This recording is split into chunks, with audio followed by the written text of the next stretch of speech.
students, today we will study chapter 3 of your NCERT book and the name of the chapter is Fiber to Fabric. First of all, we will start this chapter by the definition of fiber.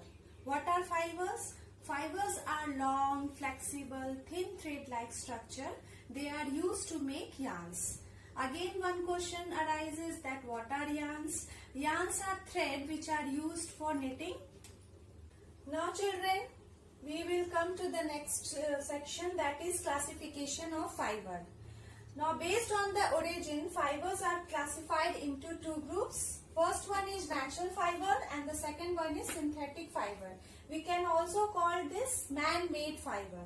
Okay, natural fibers come from two sources, that is plant source and animal source. And the example of plant sources are cotton and jute, and for animal is silk and wool. Now see here in synthetic fiber, here are examples given: polyester, acrylic, nylon and rayon.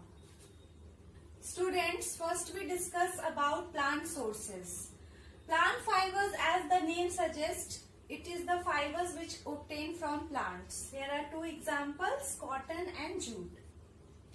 Cotton is a soft fiber that grows in balls around the seeds in cotton plants. Cotton cultivation required high moisture. It is grown in black soil. For example, in northern India, it is grown in Punjab and Haryana, in central Gujarat and Maharashtra, and in southern India, it is grown in Tamil Nadu. Now jute. Jute is another source of plant fiber. It is long, soft and shiny fiber that can be spun into coarse, strong thread. Jute is made by the stem of jute plants. It grows best in alluvial soil, receiving silt from annual floods. Its examples are, it is grown mostly in West Bengal, Assam, Odisha, Bihar, etc. Now the next one is animal sources. Animal fibers. As the name suggests, fibers that are obtained from animals are known as animal fibers. For example, you can see here wool and silk. The production of wool begins with the shearing of wool-bearing animals such as sheep, camel, yak, etc. These wool are then cleaned and spun into yarns, and after the final washing, it can be woven into garments and other textiles. Now we will move to silk. The production of silk is known as sericulture. Silk is another animal fiber. It is obtained from cocoon of silkworm. Then they dissolve in boiling water and then fed into spinning reel. So here are some important terms that you should know. First one is ginning. It is the process of separating cotton fibers from the cotton seeds. Number 2 is spinning. The process of making yarn from fiber is called spinning. Third one is weaving. The process of arranging two sets of yarns together to make a fabric is called weaving. And the last one is knitting. It is a method by which yarn is manipulated to create a textile or fabric.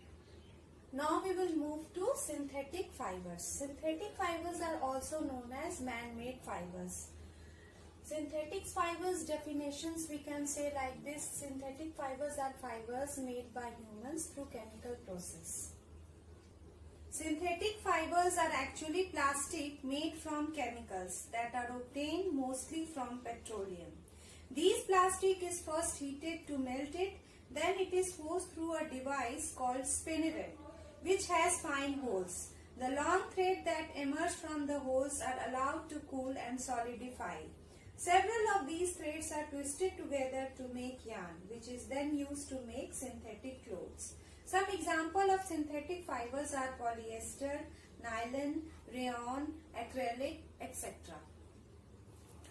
Now, this is the last topic of this chapter, advantages of synthetic fiber over natural fibers. The main terms are as follows. Synthetic fibers are easy to maintain, they are cheaper, they are easily available than natural fibers, they are durable and they don't wrinkle easily. I hope you understood all the topic well. Thank you.